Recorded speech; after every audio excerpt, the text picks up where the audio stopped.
Camping Le Saint-Martin. Le Grand Matin Sud Radio.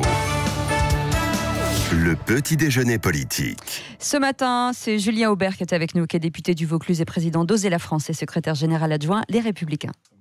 Bonjour Julien Aubert. Bonjour. Alors avant de parler de la droite qui est quasiment en lambeaux ce matin me semble-t-il, une réaction sur le nouveau coup porté à l'industrie française. Le repreneur de Whirlpool à Amiens qui dépose le bilan et puis du côté de General Electric, l'ancien Alstom, suppression de plus de 1000 postes sur le site de Belfort. C'est quoi ça? C'est de l'impuissance?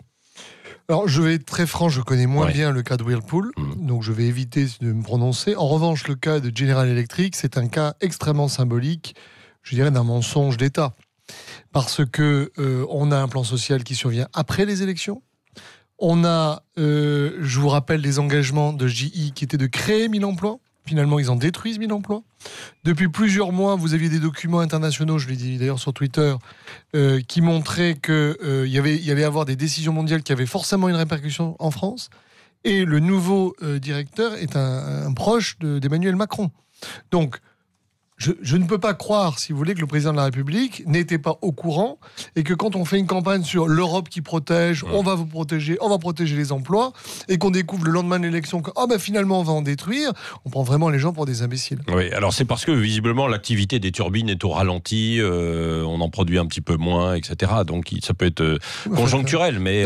quand il y avait eu la reprise de GE, qui avait été décidée d'ailleurs par Emmanuel Macron, je le rappelle, l'engagement, c'était pas de détruire des emplois, c'était de créer des emplois. Donc après, on peut faire des moulinets, comme le ministre de l'économie actuellement, en disant je crois à des solutions industrielles. La réalité, c'est que nous avons bradé un joyau industriel, nous avons détruit des emplois, et nous avons d'ailleurs perdu une partie de notre autonomie, parce que si nous avons un jour besoin de turbines, alors il y a d'autres pays qui en produisent, mais pour l'instant, on est plutôt dans la main de... Ce que vous dites, en fait, la balle est dans le camp un peu aussi d'Emmanuel Macron, même s'il ne peut pas tout faire, mais quand même, il promet des emplois, donc là, il doit mouiller la chemise, si je puis dire, pour ça. Oui, il doit faire respecter par GE, je dirais, sa promesse, mais disons que moi, ce qui m'embête fondamentalement, c'est d'abord qu'il y a une absence totale de politique industrielle. Parce que s'il y avait une politique industrielle française, on n'aurait pas vendu GE aux Américains.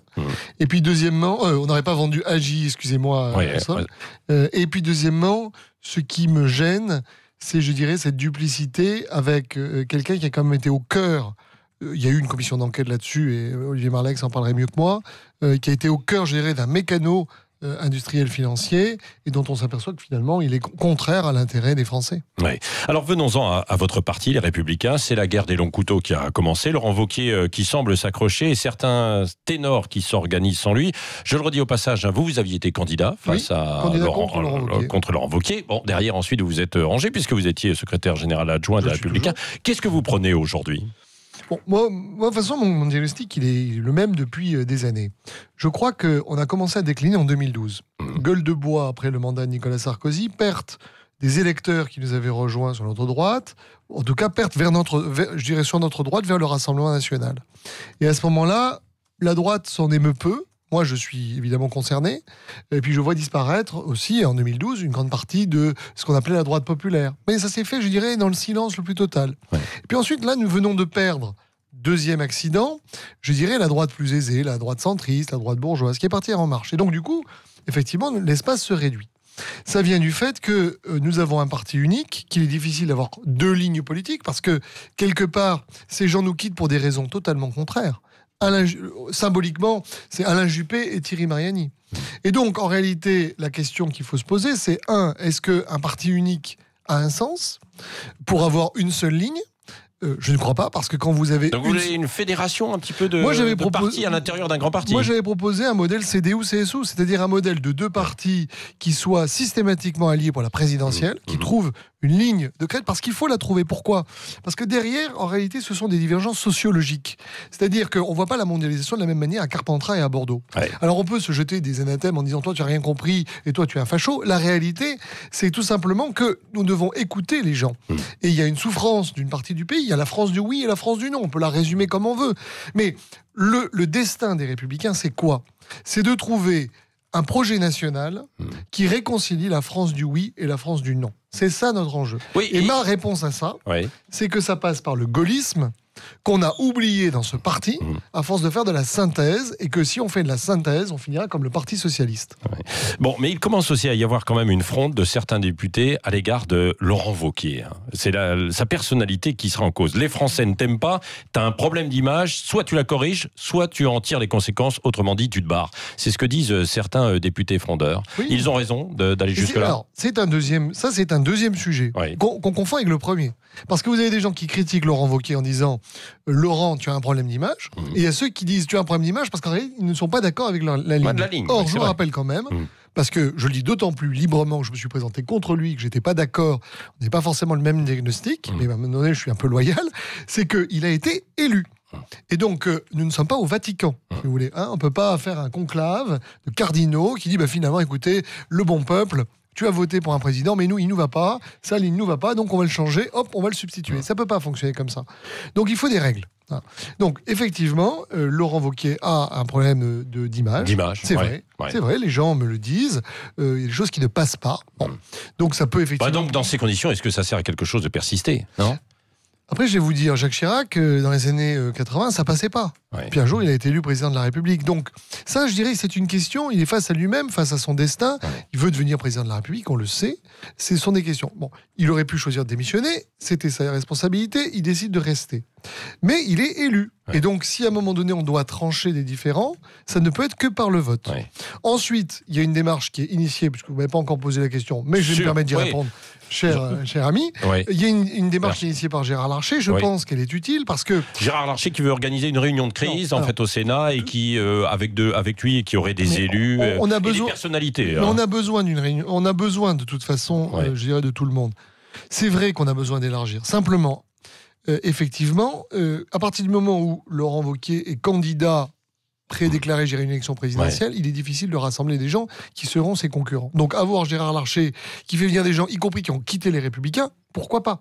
Moi, je pense que de toute façon, Gérard Larcher doit jouer son rôle là-dedans. Mais il doit jouer quel rôle, Gérard Larcher, alors ? Moi, je pense... Au-dessus du parti, pour essayer de réconcilier un peu tout le monde ? C'est très gaulliste d'être au-dessus des partis. C'est bien d'être au-dessus des partis. Et de toute façon, en tant que deuxième personnage protocolaire de l'État, il est bon qu'il ne soit pas uniquement à l'intérieur du parti. Et je crois que c'est un gaulliste sincère, donc il essaie de tendre la main à des gens qui sont extérieurs. Simplement, attention, c'est-à-dire que si à la fin on se retrouve avec deux partis, ça n'est pas forcément le résultat, à mon avis, que Gérard Larcher souhaitait. Oui, mais vous dites qu'il faut peut-être plusieurs lignes à l'intérieur d'un parti. Plusieurs partis. Si c'est acté, c'est-à-dire que si vous voulez, si c'est pour recréer l'UDF et le RPR dans le désordre, moi ce que je proposais c'était de le créer dans l'ordre. C'est-à-dire créer un RPR, un UDF, alliés dans une confédération avec des règles, avec un président unique qui serait élu. Bon, J'avais proposé un triumvirat, d'ailleurs, président des deux formations, plus un président national. À l'époque, tout le monde dit non, mais c'est pas possible, etc. La réalité, c'est qu'on a testé deux partis concurrents. Ça n'a pas fonctionné. On a testé un parti unique, on envoie les résultats. Donc moi, je propose le système intermédiaire. Et Laurent Wauquiez, qui veut organiser des états généraux, il doit les avancer là au plus vite, quoi, non ? Alors, il faut, à mon avis, que ça démarre le plus rapidement possible. Je dirais que, de toute façon, là aussi, c'est nécessaire. On aurait dû le faire, honnêtement, en 2017, mais c'était compliqué puisqu'on n'avait pas de président.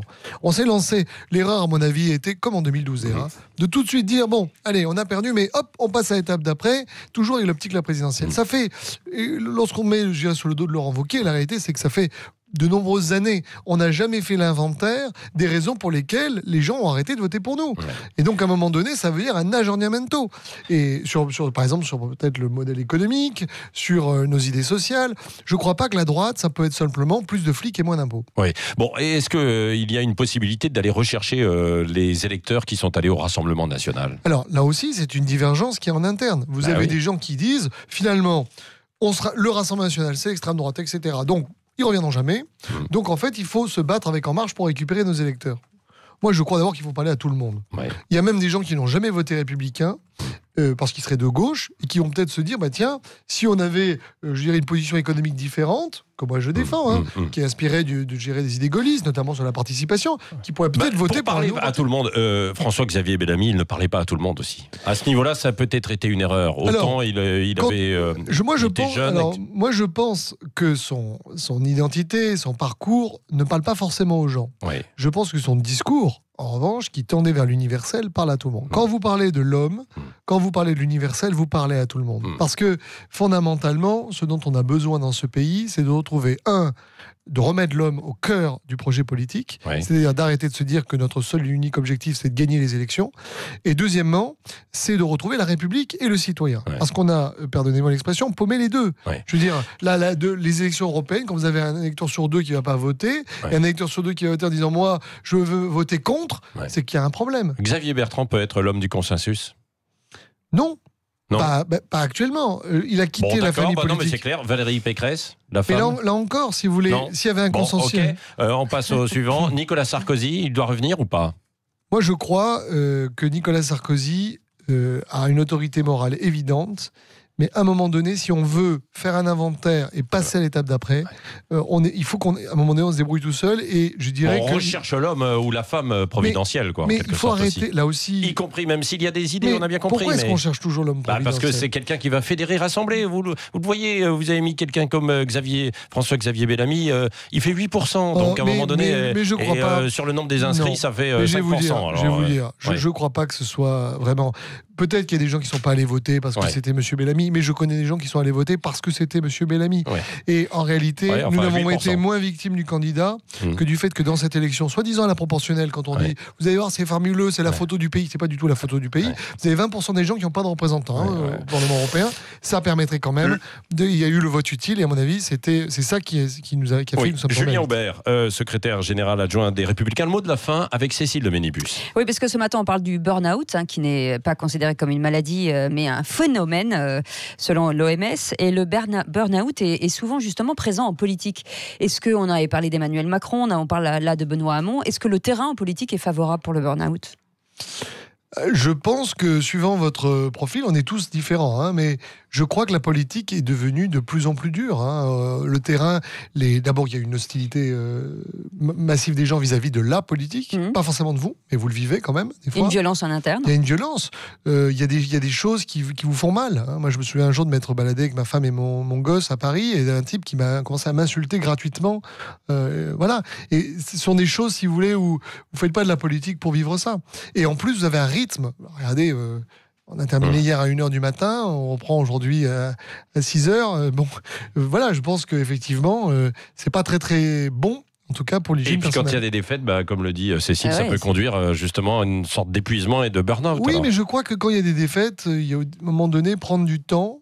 Il faut au contraire peut-être des fois savoir se retirer.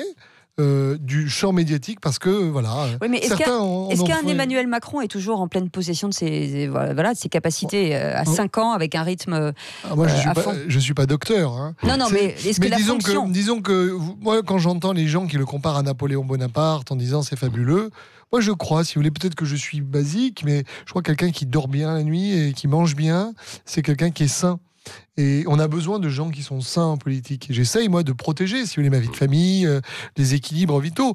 Je ne crois pas qu'on soit dans une compétition de chiens où il faut aller le plus vite. Voilà. Ça ressemble un peu à ça, quand même, parfois. Voilà, oui, mais justement, il faut résister à ça. Il faut résister à la dictature de l'instant, parce qu'on a besoin aussi de temps long dans la République. Merci, Julien Aubert, député du Vaucluse, président d'Oser la France et secrétaire général adjoint des Républicains, était l'invité de Sud Radio ce matin. Restez avec nous. C'est Dany Moreau à 8h20 et dans quelques instants, on parlera des djihadistes français condamnés à mort en Irak. Restez avec nous, 7h57.